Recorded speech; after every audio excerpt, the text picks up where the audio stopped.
Presente, profe. Presente, profe. Presente, profe. Presente, profe. Presente, profe. Presente, profe. Presente, profe.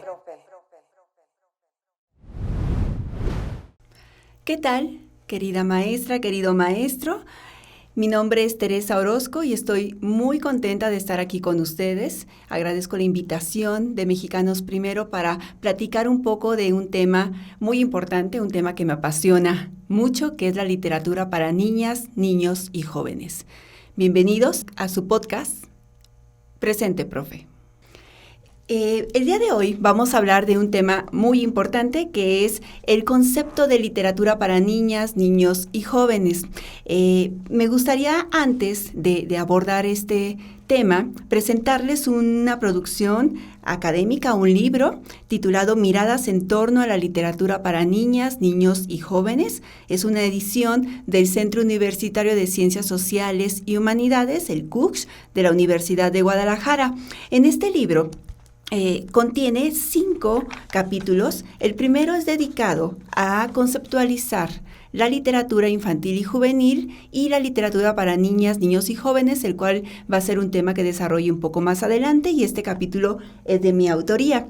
El segundo capítulo es de la autoría de Elvedith Ramírez Bañuelos y se titula El libro que somos, la lectura desde la cuna y en la primera infancia. En este capítulo, lo que hace la autora es desarrollar el vínculo entre niños y libros desde la cuna, es decir, desde recién nacidos. En el tercer capítulo, llamado Las propiedades curativas del libro álbum, la autora Lilia Lisbeth Camberos Gutiérrez desarrolla un concepto muy importante que surge desde la literatura para niñas, niños y jóvenes, que es el concepto del libro álbum. Es una propuesta muy interesante, es muy original, en donde se acompaña el texto escrito de texto visual. Y entre estos dos lenguajes se complementan para poder crear el significado. En el cuarto capítulo, la autora Verónica Itzel Chávez Ordóñez desarrolla el capítulo llamado Los niños rebeldes de la literatura infantil, cuando la ficción subvierte las reglas. Ese es un capítulo muy interesante porque retoma uno de los grandes tabús dentro de la literatura infantil y juvenil, que son los niños que rompen las reglas del concepto de niño que tenemos validado socialmente. Y lo hacen a través de diferentes ejemplos, ejemplifican a través de diferentes libros dedicados a los niños. En el último capítulo, Bernardo Humberto Gobea Vázquez desarrolla su capítulo Un maravillar de anhelos por ser tigre, tratamiento lúdico de la muerte en la literatura para niñas, niños y jóvenes. Este también es un capítulo muy interesante porque lo que se hace es retomar otro de los temas espinosos, que es precisamente la temática dentro de la literatura dirigida a las niñas, los niños y los jóvenes. Nosotros normalmente desde el mundo adulto decidimos qué libros son buenos, qué libros son malos, qué temáticas son buenos y qué temáticas son malos, cuando en realidad los niños en su acercamiento con los libros y con la literatura son ellos quienes realmente deben de decidir qué libros son los que ellos deciden leer. Dentro de este primer capítulo, lo que yo desarrollo y lo que yo presento es esta evolución conceptual y cultural y socialmente acerca de la infancia y de la literatura que la acompaña. Debemos también hacer, lo que hacemos en este capítulo es retomar la evolución sociohistórica del concepto de infancia, en donde surge a partir, en la época clásica, el concepto de infante, que deriva de in y de fari, dos vocablos latinos que detonan in, sin, faribus. Por lo tanto, infante denota a alguien que no tiene voz, cosa que era normal, que era natural dentro del mundo clásico, donde la mayoría de edad determinaba su participación en la sociedad. Ese concepto de infante fue evolucionando hasta llegar, por ejemplo, a la Edad Media, en donde los niños, los infantes, eran vistos como futura fuerza laboral. ¿Por qué? Porque había una alta mortalidad infantil, la tasa de mortalidad infantil era muy alta y por lo tanto estos conceptos como apego, amor, cariño y cuidado no existían. Es decir, si nosotros hacemos un comparativo entre el concepto de infante, de niño que tenemos en este momento, en donde la familia es la responsable de cuidar y procurar al niño, esto no existía en la Edad Media, porque los niños la mayoría morían antes de llegar a una edad adulta o a una edad productiva, que ese era como el punto muy importante para la Edad Media, que los niños se incorporaran a la fuerza productiva junto con sus papás, es decir, si el papá era obrero, si era labrador, si era campesino, pues era el destino de estos niños. Ese concepto fue evolucionando, fue perfeccionándose hasta llegar, por ejemplo, al contexto donde Charles Perrault en Francia recopila historias de la tradición oral. En ese contexto de la ilustración empieza a recuperarse un poco la tradición oral, pero aún el concepto de infante, de niño, no era todavía un concepto terminado y socialmente validado. Fue hasta el surgimiento del romanticismo como movimiento de pensamiento humano que los hermanos Grimm hacen una acción parecida a lo que hace Charles Perrault, que es recopilar tradición oral, es decir, las historias que fueron transmitiéndose de boca en boca, y lo que hacen los Charles Perrault y los hermanos Grimm, lo que hacen es fijarlas por escrito. Dejar constancia en una recopilación, pero en el contexto de los hermanos Grimm ya existe, dentro del contexto del romanticismo, ya existe una tendencia a cuidar a los niños, a pensar que la infancia es una época dorada en donde deberíamos de regresar la mayoría de los seres humanos porque es una edad pura e inocente. Pero tuvimos que esperar hasta la llegada de Hans Christian Andersen, un escritor de Dinamarca, el autor de La Sirenita, El Soldadito de Plomo, La Vendedora de Fósforos, en donde realmente surge la literatura dirigida a los niños. Hasta antes de Hans Christian Andersen, lo que había sucedido es la recopilación de tradición oral, de historias de boca en boca que se transmitían de boca en boca. Hans Christian Andersen es el primer autor que escribe específicamente pensando en los niños como lector ideal, como destinatario de sus textos. Es por eso que Hans Christian Andersen es considerado el primer autor de literatura para niñas, niños y jóvenes en el mundo. Y incluso es tan importante que existe un premio llamado Hans Christian Andersen, que es como el equivalente al premio Nobel de literatura, dirigido a la literatura para niñas, niños y jóvenes. Regresamos. Mi nombre es Lucía Navarro, soy de nivel preescolar. Bueno, pues tuve el número de prelación número 1. Representa un gran logro, me da mucha confianza el darme cuenta que mis conocimientos se ven reflejados, pero también sé que no queda nada más en ese examen, que es teórico, ¿no? Sé que se necesita llevar a la práctica el ser número 1 con los niños. Se lo merecen y necesitamos ser el número 1 siempre, pero en la práctica. Sé que es una semillita que nosotros vamos fortaleciendo y creo que se le debe de dar gran importancia a esa etapa. Se crean hábitos, se crean conocimientos, los niños empiezan a expresarse, a decir lo que piensan, lo que sienten, y es algo súper complejo, muy completo, pero es algo que te llena de muchísima satisfacción.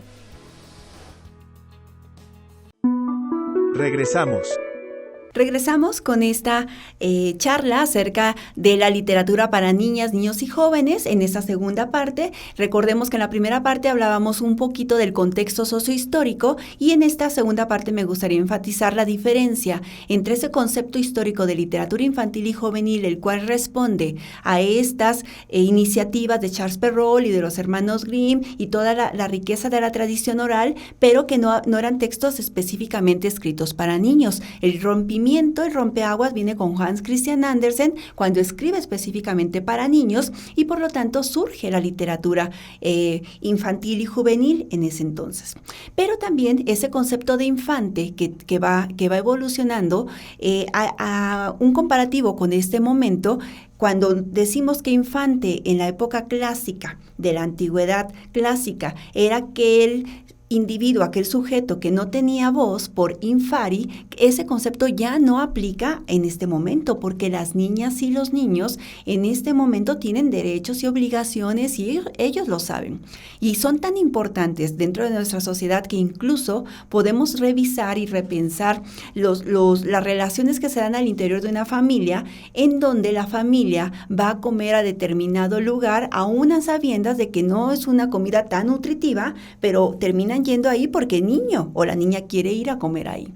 O las vacaciones terminan en el lugar en donde el niño quiere ir de vacaciones. Entonces no podemos continuar pensando que llamándoles infantes, porque ya tienen voz, tienen una voz y una presencia muy importante en nuestra sociedad, y por lo tanto nos hemos depurado por el concepto de literatura para niñas, niños y jóvenes, borrando un poco este concepto de infancia y dándole voz a las niñas y a los niños. Dentro de este concepto ya actualizado de literatura para las niñas, los niños y los jóvenes, es muy importante que también podamos repensar cuál es la función que ha tenido dentro de la escuela.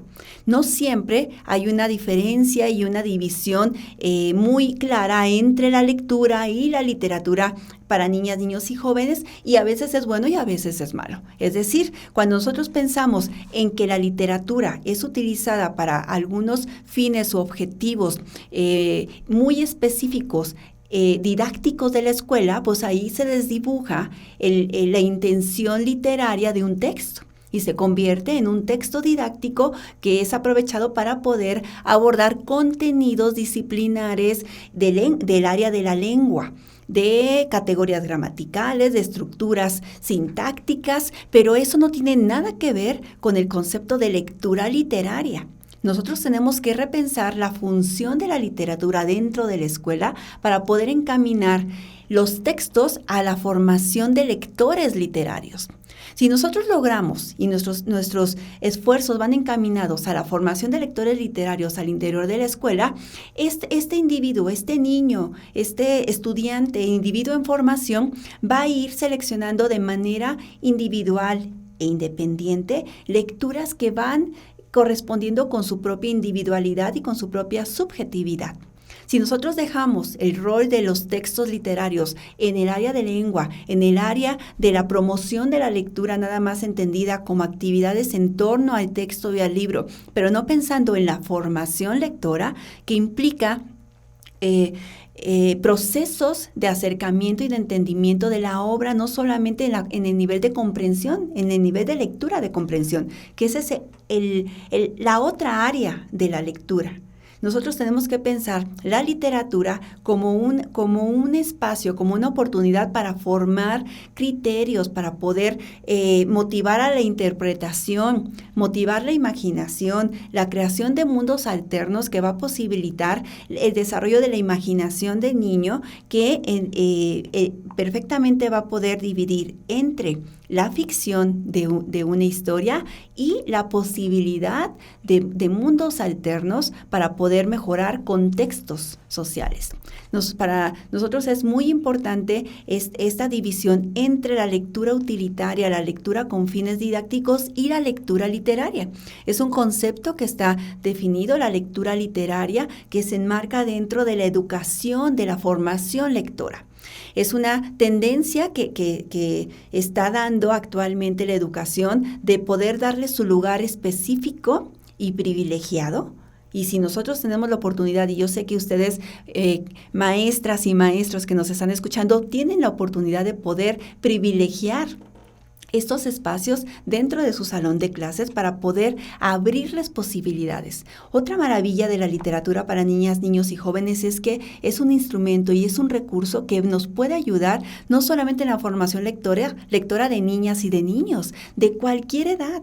Si un adulto no se ha acercado a algún libro, a algún texto literario por decisión propia, entonces es momento de que inicie con textos sencillos. La literatura infantil, desde mi punto de vista, es la verdadera literatura universal, porque es una literatura que puede impactar y conectar con el intelecto y la emoción de niñas, de niños, de jóvenes, de adultos, de edades más avanzadas, de adultos mayores, de cualquier ser humano, podemos encontrar. Porque muchas de las dificultades es que de repente queremos que un estudiante, por estar en secundario, por estar en preparatoria, por tener una edad cronológica más avanzada, también se acerquen a textos más complejos, pero eso es totalmente absurdo cuando este individuo no ha tenido la oportunidad de acercarse a textos más sencillos que le vayan encaminando poco a poco en la formación y en el acercamiento de la literatura como objeto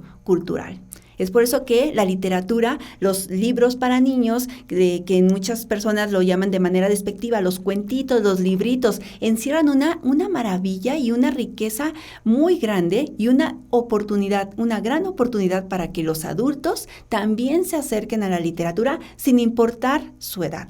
Es por eso que la recomendación siempre, la recomendación permanente es que se acerquen a los libros para niñas, niños y jóvenes, que ustedes como docentes faciliten ese acercamiento de sus niños con la literatura para niñas, niños y jóvenes. Y si cada uno de nosotros sabemos que no tenemos el hábito lector, que no somos lectores, es nuestro momento de poder iniciarnos en este maravilloso mundo de la literatura y de la ficción a través de este tipo de libros. Entonces, la invitación es para que se acerquen a bibliotecas, a tiendas donde pueden encontrar libros para que puedan manipularlos. También eso es muy importante. Si tienen libros, si les llegan libros a sus salones de clases, dejen que los niños manipulen los libros. Si los tienen guardados ahí, no va a haber magia, no va a haber ósmosis para que puedan llegar ese contenido y esa magia con sus alumnos.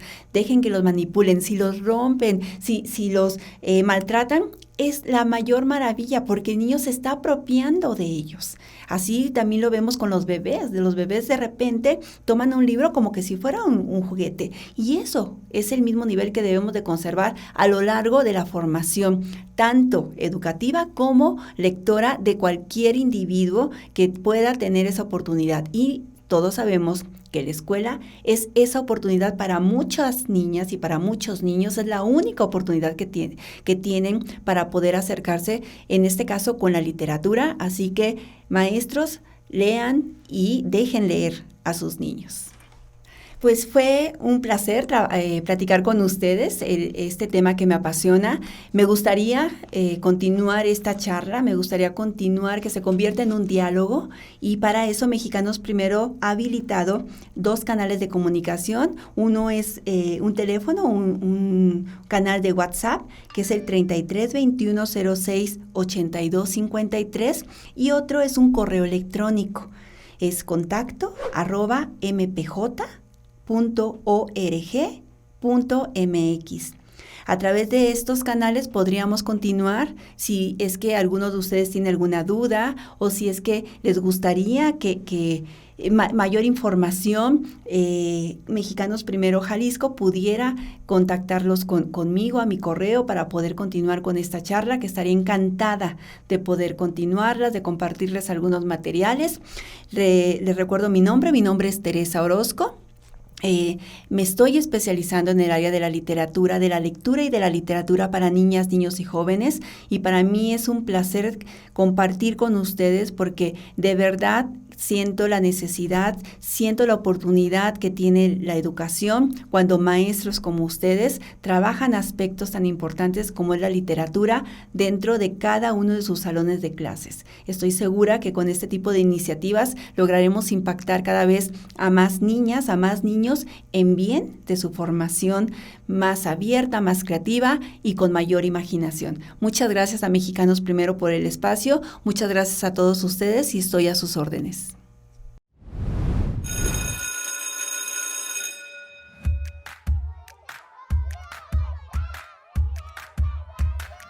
Y por si nadie te lo ha dicho, lo estás haciendo muy bien.